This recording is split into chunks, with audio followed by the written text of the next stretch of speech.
Good morning. Today is Monday, August 2nd, the 24th of, and we're studying the entire Talmud one page at a time, one line at a time. Masechet Shabbos, chapter 6, with Hashem's help for the final time this round, because with Hashem's help we'll be making a Siyum, being Messiah, and concluding chapter 6 of the Talmud, and then joining chapter 7. If you recall, although we haven't done this yet, we did a little bit of scrambling. We skipped. We did two Mishnahs, went to the next one, then we went back yesterday to a little bit more of a challenging Gemara. But now we're going to essentially do a new Mishnah and resume discussing certain kind of remedies. The previous Mishnah, which was discussed last week, was about some interesting alternative remedies. Not all were known to work in contemporary. Not all of them are known to be effective in modern medicine. And that was an interesting discussion. We're missing our pharmacists thus far, but I'm sure they'll join us. And we're going to go back now to some other superstition, or as the ArtScroll Gemara describes it, as talismanic healing. And we'll see. We'll get there soon. Let me just post on the Talmud Chabura. Starting, final Mishnah of. So we actually have a Siyum today, or that's tomorrow? Today. Now at chapter Siyum, we don't do the full, Mishnah Gas. But God willing, when we finish chapter Masechet Shabbos, it's going to be a big party. All right, let's get started. Let's share the screen. Five or six prakim to go. We got a good bit to go. But when it happens, it'll be fantastic. All right, let's see if I got the right. Here we go. Share screen. Oh, come on. That's not exactly what I want to share. You see the Gemara? Yep. Yes. All righty. Get on a different computer. Let me see. We can zoom in a little bit. Got the side-by-side language font size. There we go. New Mishnah.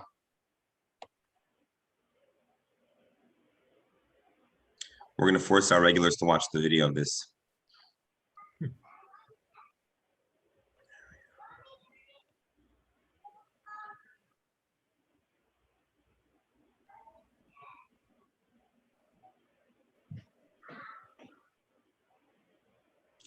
Remember these funny remedies for fever, for other issues. Boom. Here we are.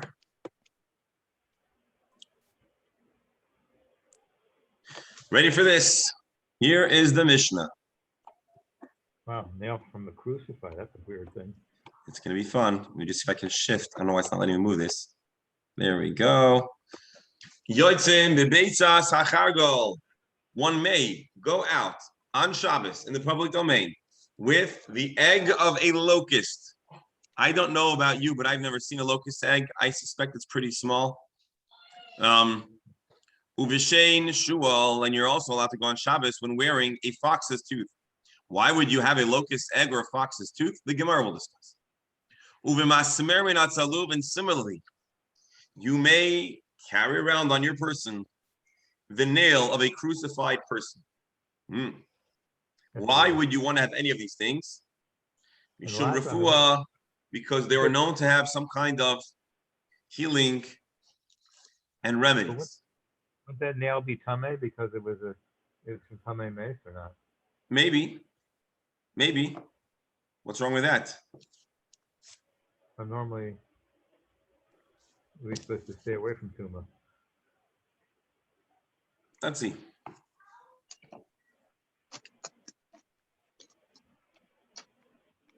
Alan? Yeah, pharmacist. I'm glad you're on because this Gemara is for you. All right, the Mishnah continues. You're allowed to have all these items on your person on Shabbos because they are healing. Divid Rabbi Meir, this is the opinion of Rabbi Meir. The rabbis say, no way, what are you talking about? Even in a weekday, where there's no issue with carrying, you also could not have these items on your person. Mishum darke ha'emayri, because these practices are pagan Amorite practices. And in Jewish law, there are a number of behaviors and practices that are not allowed to be done because they follow the Gentile traditions. Many times this is understood to be reflective of some kind of magical, if you will, supernatural and un-Jewish practice. The Torah says, don't follow the ways of the people living in Israel. Then it says, a number of verses.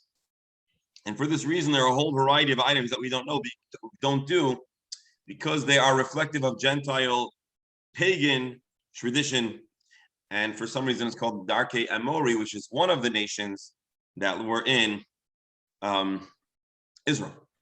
So all of these ideas, according to the Chachamim, are not Jewish. They're very pagan, superstitious, and of a Gentile, Amorite, paganistic origin, and therefore we don't do it. And so, Alan, that's why I said this is your Gemara, because this is really the Mishnah. This is the perspective that you've been trying to force us to address and to acknowledge throughout our forays into this kind of topics in the Gemara. Right. Rashi writes, and that's why I said magical, nichoshu. This is like a kind of superstitious, magical practice. Not every commentary sees the exact prohibition in the exact same light, but this is generally the sentiment.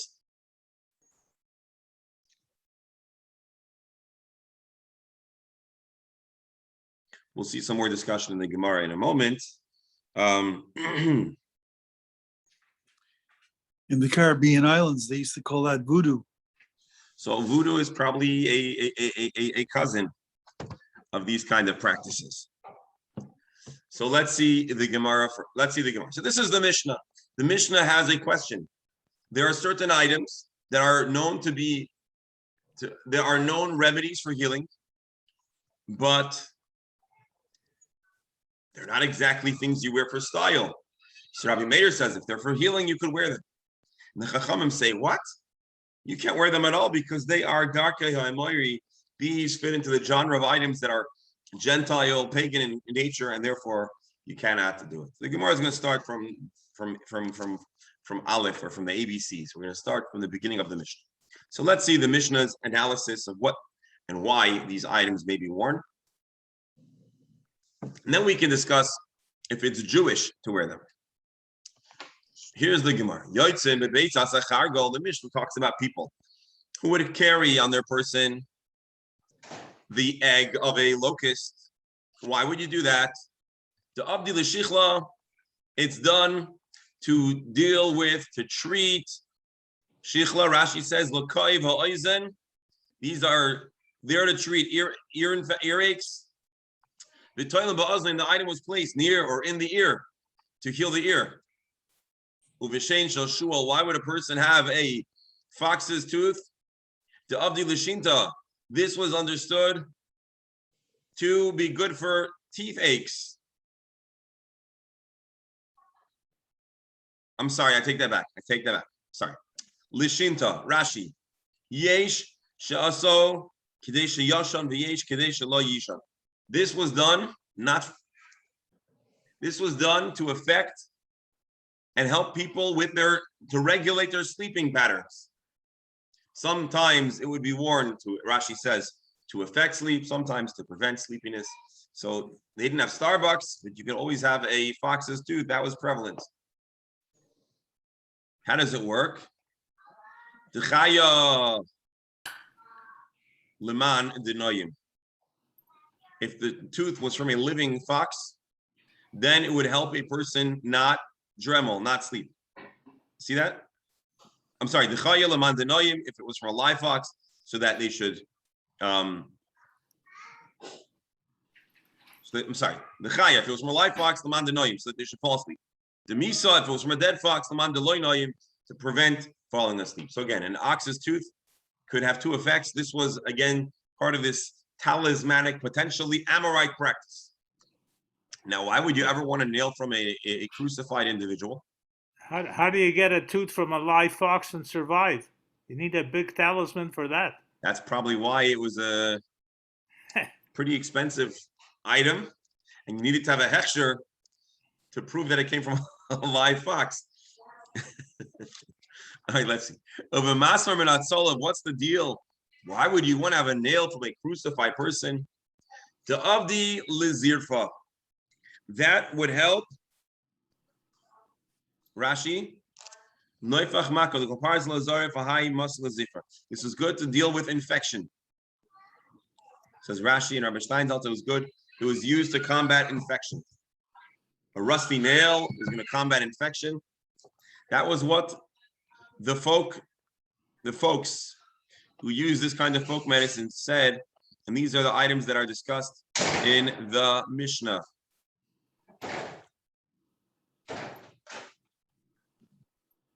Let's continue the Gemara. Mishum refuah, Divrei Rabbi Meir. Meir says that these were permitted to be used because they had remedy, medical effects. They help the person heal. And anything that helps your well-being, helps your medical condition, you're allowed to do on Shabbos. And if we're not afraid you're going to remove it because it's very effective, you're allowed to wear it even out into the public domain.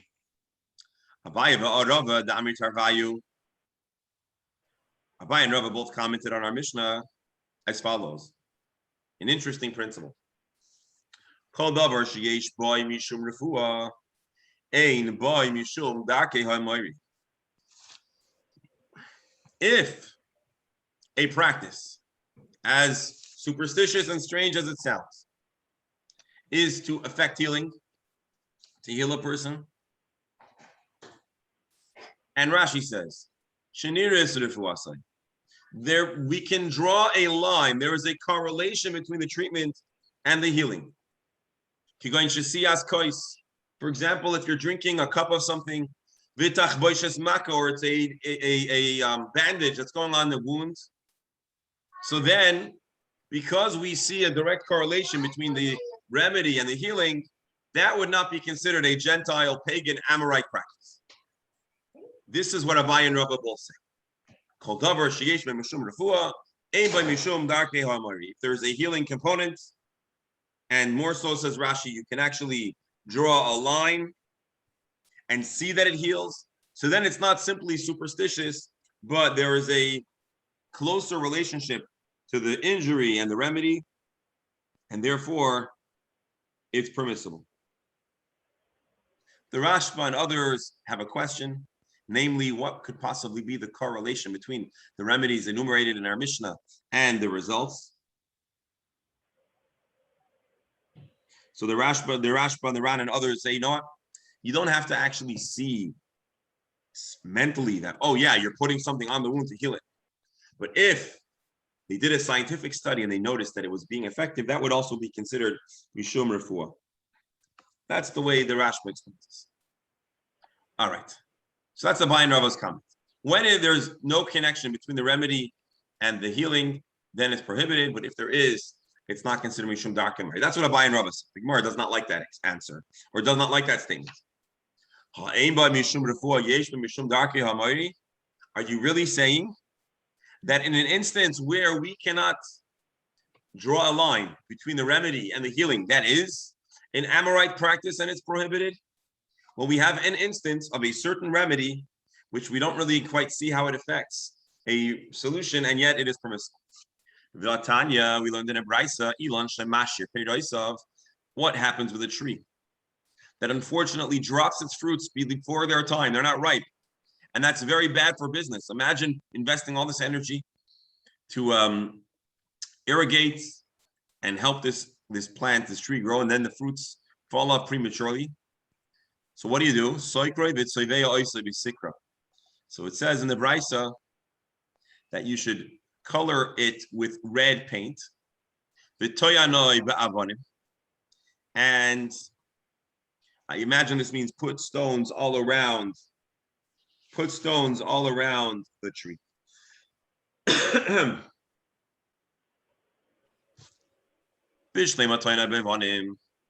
Maybe I understand what the value of the stones are.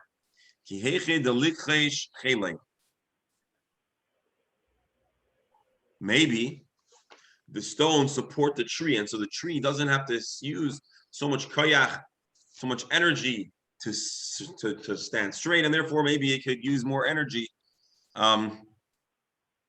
for the fruits. I don't know if this is exactly how a scientist would understand trees working today, but there was some kind of correlation. But what could plausibly be a remedy in placing red paint on a tree? What would red paint do for a tree? How would it be helpful?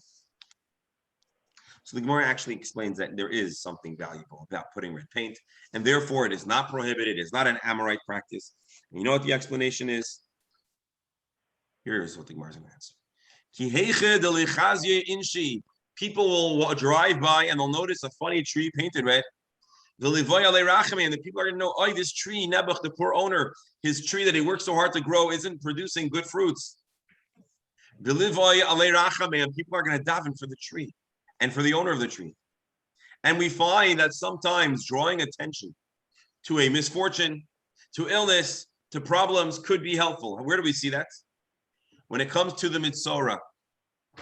As we know in Jewish law, there was such a thing as a Mitzorah, a leper, who was ritually impure and evicted from the camp until they're healed. And the pasuk says, Tameh, Tameh, Yikra. They must call out, stay away, I'm Tameh, I'm Tameh. Why do you need to say that out? Why do you need to scream that? So it's to keep people away. But it's also tzarich leidiyat tzarei l'rabim, to let people know of your misfortune, and then the masses can pray for your well-being. So therefore, the red paint on the tree is not entirely insane. It's not entirely superstitious. It's to draw attention to the misfortune, to trigger, and to invite sympathetic prayers. And therefore, it's not considered darkai ha'emoiri. It is done to effect healing. Rabbi, Yes. I'm going a little off the subject, but I just have to straighten something out. When you said Tame, when we wear shoes that are made from snakeskin, or we wear leather that's made from some type of cow, or any breed of cow, isn't that Tame? So here's what we need to clarify. And if you notice, I sometimes stay away from, the Gemara has some very in-depth discussions about Tameh, impurity and impurity, and it's quite complicated. But suffice it to say, there are certain impurities that and Mark asked a similar question. There are certain impurities that certain individuals are mandated to remain distant from. For example, a Kohen is not allowed to go to a cemetery, and a person ought to stay away from a mitzvah. But otherwise, other impurities are acceptable, unless you need to go to the Beis Hamikdash or you need to be in other circumstances where it's not acceptable. So certain things that are impure are not a problem, certain things are. So without getting into the discussion of certain leathers or certain materials could hypothetically be impure, it's not a problem for sure not today. But Alan, that still doesn't give you or me a license to go into a cemetery or to go into a chapel and a funeral. And No, of course, for sure not. For sure not. So, but it's tumas mess. It's impurity from a corpse that is a problem for a kohen. Amar Ravina. There's another practice that we also need to kind of square out over here. Kiman talenon kufse bedikla.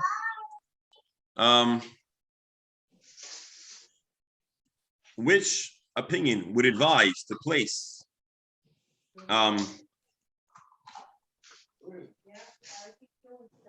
which opinion would advise to place on a tree that is struggling, a date palm tree? Who would say to hang up unripe dates on a palm tree? This would be the same Kihai Tana. This would also be reflective of the same opinion. So again, apparently there were palm trees, date palm trees, that the trees would fall off, and they would hang them up in a way to display that this tree is troublesome, or troubled, I should say. And it's the same principle to let people know that there's trouble. By the way, I want to tell you something. In Florida, we have a lot of palm trees. Some of them are more indigenous. Some of them are less indigenous to our locale. And so there are a number of California date palms that are moved to Florida. and are planted, and they're very beautiful, but there's a problem. Because of the weather and other dynamics, those dates do not ripen in Florida. And so they fall off prematurely. And but here we're talking about an area where most dates work out. And all of a sudden they're falling off. And so there was a purpose, there was value in publicizing the tzara so as to allow people to daven for them. All right, now we're going to talk some more about Darkei HaAmori, Amorite practices, if and when it might be acceptable or prohibited. And interestingly enough, as we know, we have the Mishnayos, we have the Braitot, we also have extra Mishnaic text called Tosefta. The Tosefta is also organized in chapters along the subject of the Mesichtot, and the Tosefta typically is an elaborated version of the Mishnahs, and it's printed usually in the back of the Gemaras. Oh. And so on Shabbos, the Tosefta that's calibrated to reflect our prakim is sometimes referred to as Perek Emoroi, the chapter that discusses the Amorite practices that we shouldn't do, we shouldn't emulate. And so that's an interesting thing. That's what it's called, Perek Emoroi. This is in Tosefta. It's the 7th and 8th chapter of the Tosefta on Masechet Shabbat, and it discusses in length the laws of the Amorites.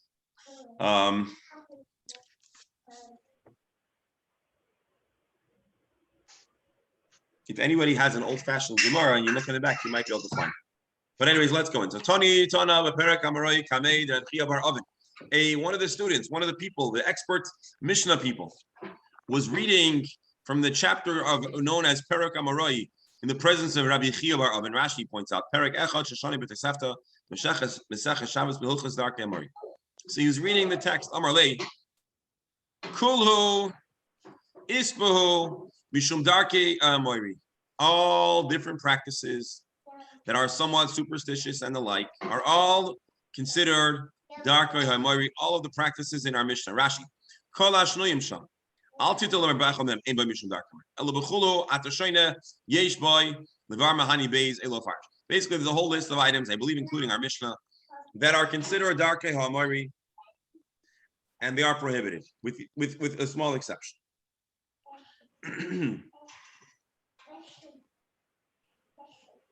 Let me take that back.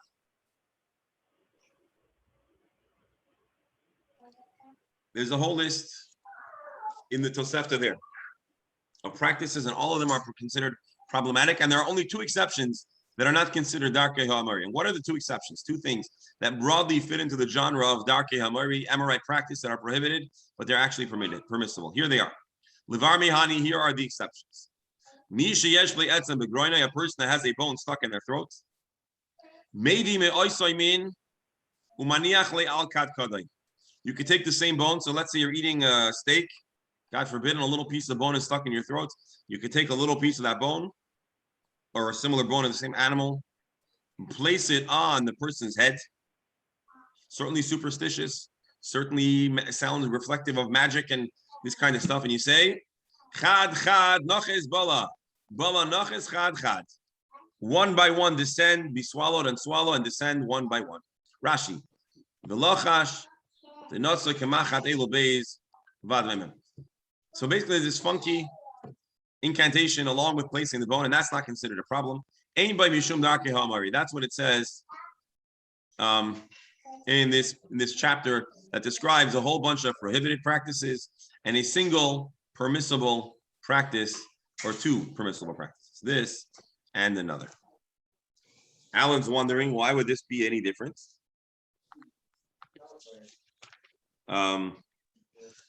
We'll see.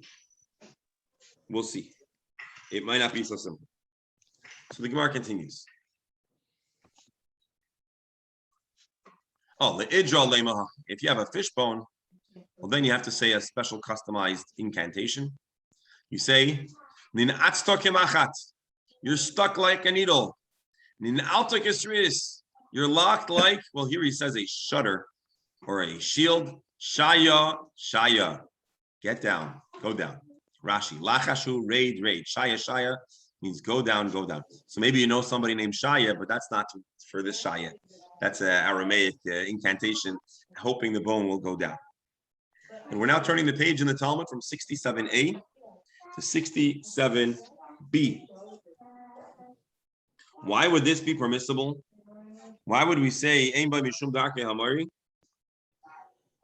Seemingly, as we said, because these have a proven track record to work. Now, I'm trying to remember now. I remember maybe this is brought in another Masechta too.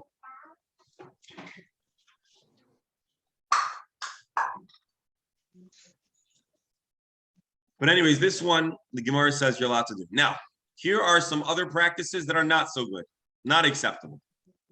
So we're going to say the things that you shouldn't do. Oimer, God Gadi, or God Gadi. God could be like Mazel. Rashi says, his Mazel Mazali. My Mazel should become good Mazel. My fortune should shine. Usnoik. La ashki uvushki. I shouldn't be wary by day or by night.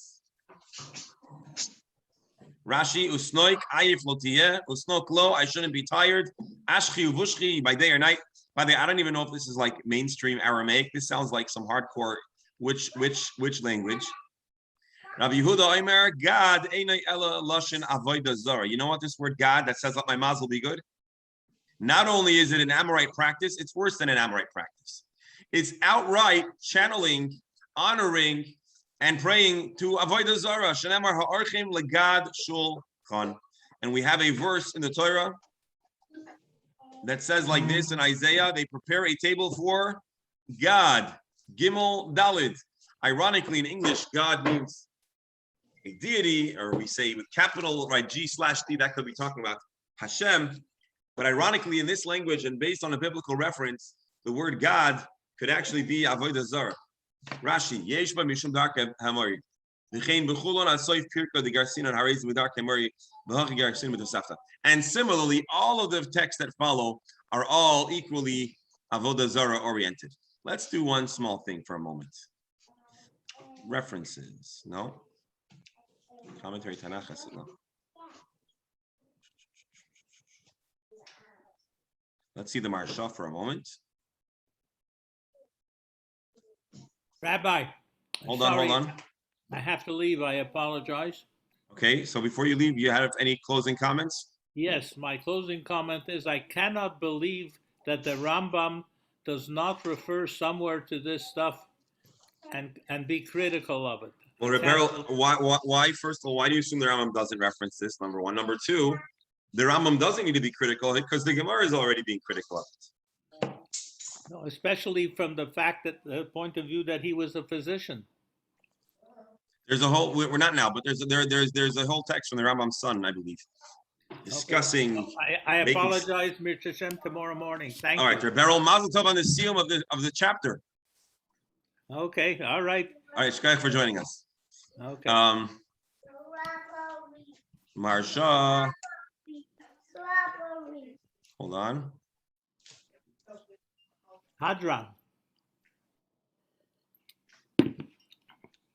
So, anyways, so basically, it seems like there are two perspectives. The word God is machlokes. The first opinion says that it's darkei ha'amari. It's a Gentile practice. Rabbi Yehuda says it's not just a Gentile practice. It's not a pagan practice. This is actually channeling and praying to avodah zarah. And of course, as bad as it is to do darkei ha'amari, it would be even worse to do outright, literal avodah zarah. They had a rep here in Florida, and we used them, but they no longer have a rep here, and it's been impossible to use them. Like we wanted to. The only way you could tell the difference, way you Yes. could tell the difference is by the writing, because God and God are so close. Well, you mean in English and in the different languages. Yeah. And of course, we're not allowed to hark to or pray to or call to avodah zarah. Now, let's see some other Amorite practices that you shouldn't do. So don't try this at home. Hu bishma v'hi bishmai. Apparently, there are those people that have the practice that in the evenings, the nighttime, where there's a lot of superstitious, magical trouble lurking, they would call each other by their respective names. The husband would call his wife by his own name, and she would call him by his name. Sounds like a pretty confusing exercise. Rashi says, the husband and wife would swap names. And this was considered some kind of superstitious magical practice. Now you want to understand why this might happen. So the Ben Yoyada says you got to understand something. You know why they were doing this? In the olden days, let's read this together. There used to be alongside human civilization many spirits and demons. They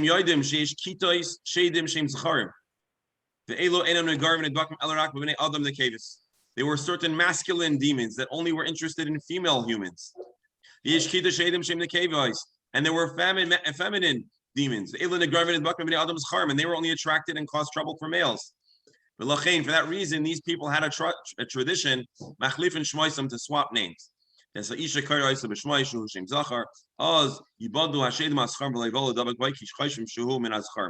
this would protect each person from their counterpart demon that would look to cause them trouble. And now what's going to happen? You're calling your wife by your male name, so now the female demons are going to be interested in her. But they're not going to be able to affect, because they're only really able to hurt people of the opposite gender. So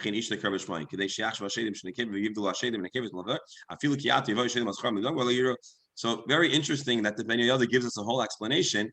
Well, meanwhile, the Gemara is already strongly rejecting this practice. But in case you want to know why anyone would ever contemplate calling their wife by their own name, that sounds pretty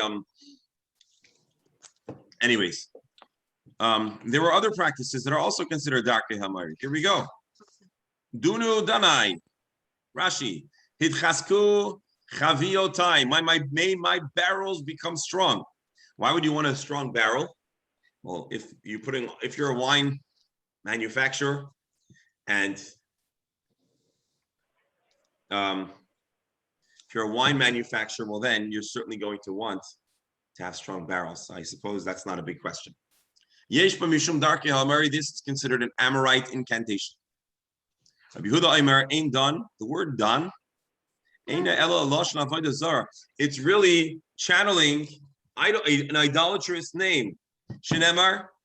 In the prophet Amos, it says, "Hanishpoim ba'ashmas shomron v'amru chei elokecha done." It's a prophet being critical and saying that the Jewish people, I think, swear. Yeah, from the Shomron. We had excerpts from Amos that we discussed a while back. I think in Maseches Brachos, and they swear by the God. They said, "Done," as Dan lives. And so, "Done." This is not a Gentile practice. Avodah Zarah mamish. This is outright idolatrous practice, and you're calling to the Avodah Zarah, and that's not okay. Rashi says, "Hu egel she'asa v'hemed Yeravam b'dan." This was actually the name of the idol that Jeroboam, who made the breakaway of the Jewish people at the time of King Solomon's son Rechavam, and they called the god Don.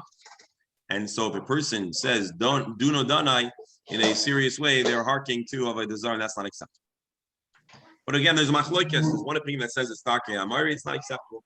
And the other opinion says it's absolutely no good. Let's continue.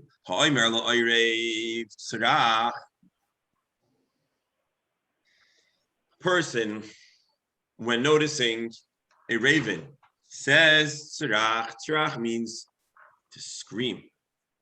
Rashi. As you know, there was an ancient pagan superstition that was uncomfortable with seeing a raven. Now, is it possible that this superstition trickles down into the modern world?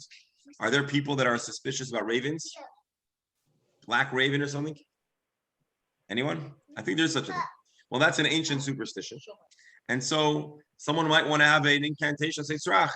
And I guess they're trying to block out the bad news, so to speak, that's associated with a raven. Ulo revta, and to Mrs. Raven, a female raven, Suriki vachzirili zinovich latoiva. Whistle, turn your tail around. And it should all be for the best. Yesh b'mishum darkei ha'amari.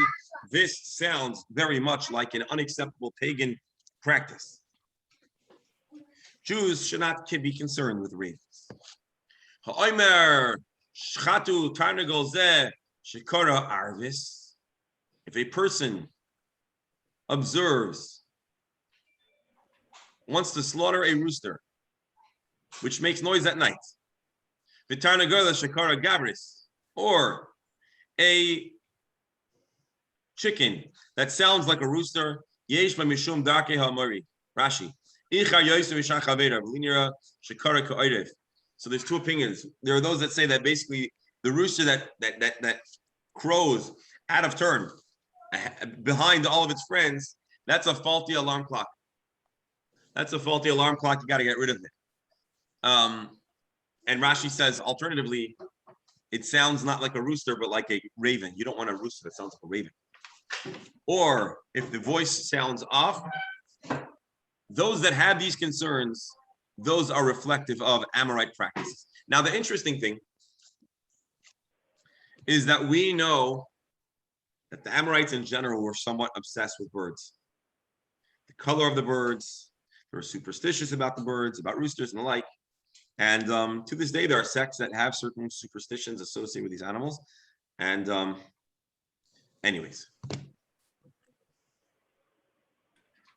Interestingly enough, the Ben Yehoyada says, oh, no, this is a future text. Alan, you had something to share? I was going to say something that happened to me. We had a country house a couple of years ago. Okay. And at one point we had some mice in the house. Okay. So I set the traps, and instead of putting the dead mice in the garbage, I put them on the dirt road. And as I put them down, two ravens just swooped down and took a bite out of it and looked at me in such a way that I got scared out of my wits. Oh, wow. Like they were going to, you'll have to kill me to get me out of there. Oh, wow. I guess there's a reason why civil humans have been scared of ravens. They have that intimidating appearance. So that makes sense. All right, Alfred Hitchcock made a movie about the ravens. It's called The Birds. The Birds. And if you'd watch that movie, it would scare you too. A person says, I'm going to drink, but I'm going to leave a little bit in the cup. I'm going to drink and leave in the cup. Why would they do that? They thought that this would help the wine.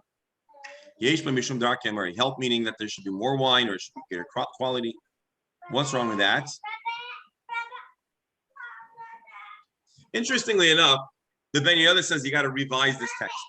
And it should say, Ein by Mishum Darkei Amari. This is an acceptable practice.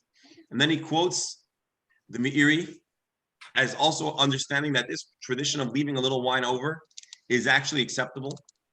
And then he quotes the Kavanas HaArizal that you should always leave over a little bit of wine in your Koshel Bracha. So from Friday night. So interestingly enough, there are Jews to this day apparently that would leave a little wine in the cup for the next. What? So interesting. All right, let's race to the finish line. You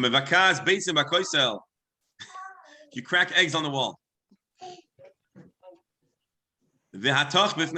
Or to smash them in the presence of chicks, baby chickens. This also is reflective of Amorite pagan practice. Why would you do that? I don't know. I don't know much about Amorite practices.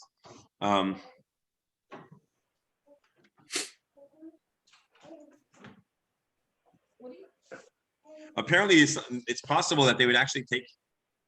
Rashi seems to be saying this. They would take the egg after the chick has emerged from it and then smash. And this was meant to be a bracha, if you will, a blessing, a magic for the well-being of those chickens. Again, another Amorite practice that we shouldn't be doing. So again, all of the items on the list are don't do this at home stuff. You stir a pot in the presence of the baby chicks. you shouldn't do so. And Rabbi Steinsaltz adds this was done to hopefully prevent the chickens from dying.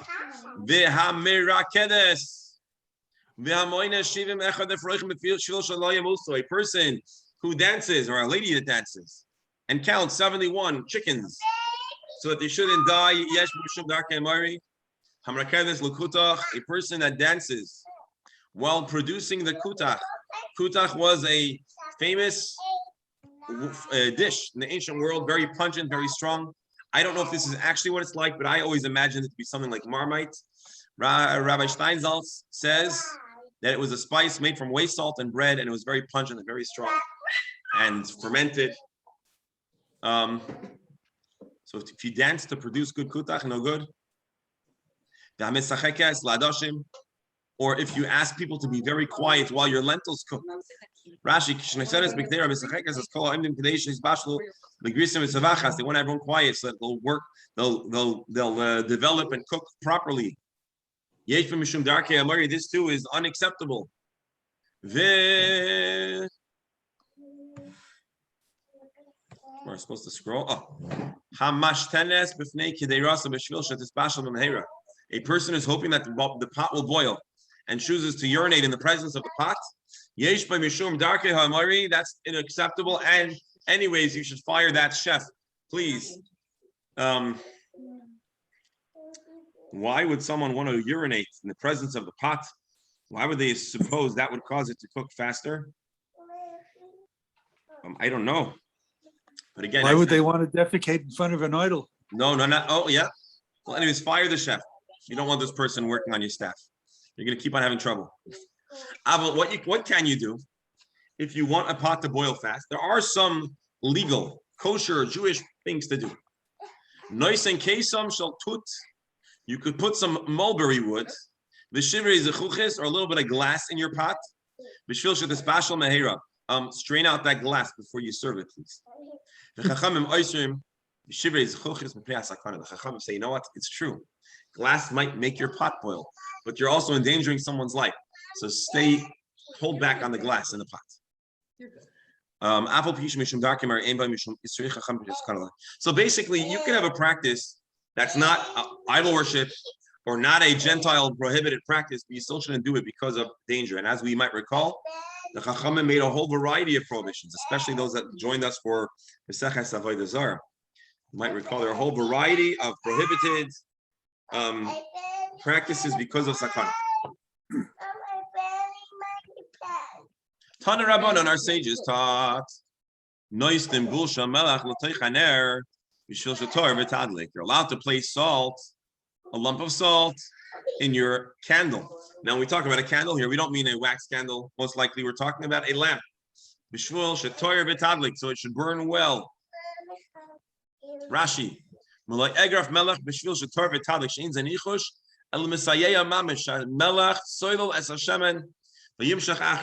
salt actually helps the oil be more effective at doing what oil is supposed to do, which is to shine and engulf the wick, etc. You're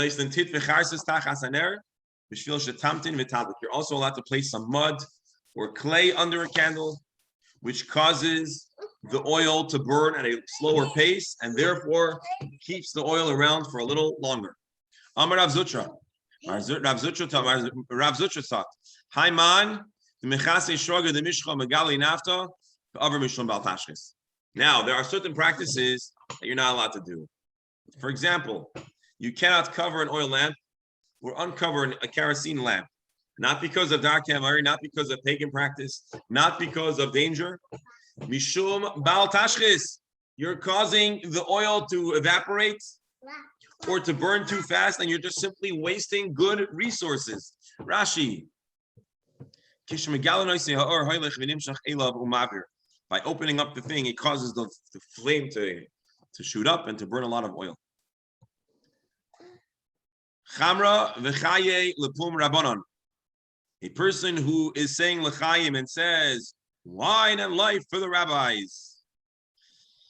It's like a good wish. Ein ba mishum darkei mari. It's not prohibited. Maisa. Once upon a time, Rabbi Akiva made a feast for his son. I'm assuming this sounds like maybe a wedding feast.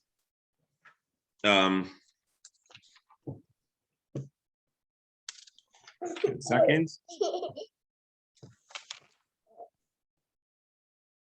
Yeah, a wedding feast. Folks, are you ready? We're about to finish this chapter. Once upon a time, Rabbi Akiva made a feast for his son. And every cup that was served, he would say, Chamra, wine and life for the rabbis. Life and wine for the students, the rabbinic students, and for their students. So this was an early version of a l'chaim. Good wishes associated with drinking the wine. Hadron Allah, Ameh Isha. May we return to you, chapter Ameh Isha. It's been wonderful. It's been real. We've had such a privilege and a thrill to study the chapter of Ameh Isha. And I'd like to thank and acknowledge the dear, devoted members of the Talmud Chabura, who day in and day out, snow, rain, hail, and sleet, show up to study Gemara. And for those that are on vacation, I will be listening to the recording as well. The Mazel Tov is yours for your devotion and ongoing plugging into this chapter. Ameh Isha has been a wonderful chapter. As you may recall, we've discussed from the beginning apparel, clothing, garments, ornaments, implements, and other kinds of stuff that human beings wear or have on their person. We've discussed those that are permitted, those that are permissible, those that are permitted because it's considered carrying, and those that are prohibited because you may, and those that are prohibited lest it's considered carrying, those that are prohibited although it's not carrying, you might take it off, items that are prohibited because they may fall off, items that you may show to your friends, other items that are acceptable. And to join in this special celebration moment, we have Nechama, who also wants to say l'chaim to the rabbis, wine and life to the students, to the rabbinic students, the wonderful Talmidim of our Gemara Chabura. Mazel Tov, Mazel Tov. And as we've concluded this chapter, Hashem should give us the strength, good health, and good fortune to continue to study together with all good circumstances. In our tradition, we're going to take a peek at the first mission of the next chapter, and then I want to read the Ben Yoyada, and then we'll call it a day. Are you ready? So we're going to change directions. The last two chapters have been about, generally, of course, a lot of other subjects about carrying. So Bama Behema was all of the things that an animal is allowed to wear. What's considered, you want to see yourself? There we go. What an animal is allowed to carry, and what a person is allowed to wear. Now we're going to start a new chapter, chapter 7, called Kalal Gadol Amru B'Shabbos. A great principle was applied to Shabbos. If a person forgets or isn't aware about Shabbos itself, let's say you have stories of children that were lost from their homes in their childhood, and they didn't even know about Shabbos. Or in today's universe, we have many people that were born without the gift of the Yiddishkeit and of Shabbos. And so maybe they didn't observe Shabbos for many, many, many weeks. And now they become a Baal Teshuvah and they want to start observing Shabbos and they want to be in good standing with their Yiddishkeit. And you want to do Teshuvah. Eina yichayev elechatos echas. The Beis Hamikdash would stand, or when we rebuild the Beis Hamikdash, the maximum that they'll be doing is one single offering to reflect Teshuvah for all of the different Shabbats that they didn't observe because they didn't know or they forgot. Hayedea Ikar Shabbos. Someone really understands and knows about Shabbos. And then V'asam Malacha is Harbe b'Shabbos is Harbe, and did many prohibited acts on many Shabbosim. Chayiv al kol Shabbos v'Shabbos. Now, would appear apparently they know about Shabbos, but maybe they didn't realize which Shabbos it was or when a Shabbos. So then they would have to bring for every single Shabbos that was desecrated. Hayedea shehu Shabbos. Now, if you know that it is actually Shabbos today, V'asam Malacha is Harbe, Shabbos is Harbe. Chayiv al kol hachas. So then you would have to do atonement for every separate genre of malacha. If one did many malachis, but they're all of the same subject category, then they would only bring one atonement. So I don't know. I don't even want to get into too much elaboration now. We'll start it tomorrow, God willing, and we'll discuss and we'll assess. I want to really briefly take a look to close off on a positive note, a special day. We've been working for a long time studying chapter Bama Isha, and so it's wonderful that the chapter ends off. Wine and life for the sages and the students. I think it's a bracha for everyone on this Gemara here. So let's see the Ben Yehuda's take on this, and then we'll call it a day. Why? Yedua, why is it doubled? And why do they say chaye v'chamra, chamra v'chaye? Why do we say life and wine and life? So he explains like this. Chaye really means food. Chaye ala mazon shel lechem.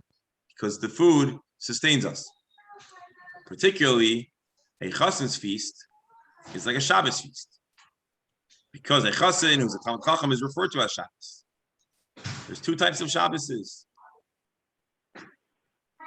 There's the Shabbos meal that starts off with wine, and then there's the meal, so the shlishis, which is not with wine, but only with challah. And so the Arizal says that this statement is reflective of the two parts of Shabbos, and it reflects two different dynamics, components of a Talmud Chacham, different kinds of Chacham.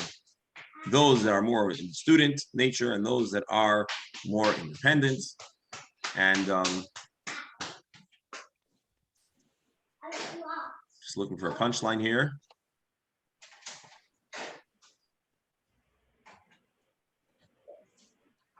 Talmidei Chachamim.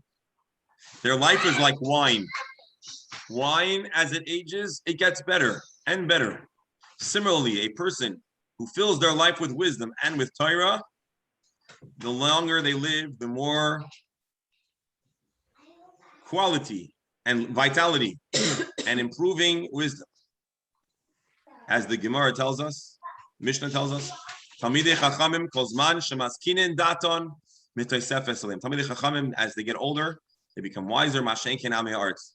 And tragically, people that, this is the statement of the Mishnah, those that do not and fill their mind with items of wisdom, they could see a decline. And I think today it's a scientifically encouraged and doctor encouraged thing that people, even when they reach the age of retirement, should make sure to engage their mind with exercise, intellectual exercise, to keep the mind active, healthy, and vibrant. And the Jewish people have known this for a long time, and that's why we encourage and youth and in old age to study Gemara, to study Torah, to keep our minds fresh, active, and vibrant. My dear friends, that concludes today's Gemara study, including the chapter 6, Bama Isha. Tomorrow we'll start with Be'ezer Hashem, a new chapter. Thank you all for your determination, for being here today, and for your wisdom. To the Kohen, to Mark, to those that left early, and to those that will be watching in the future, L'chaim and Mazel Tov. Thank you all. All because of you that we're here. Shkayach, shkayach. All right, we're going to stop the share. We're going to stop the chat and have a wonderful, blessed day.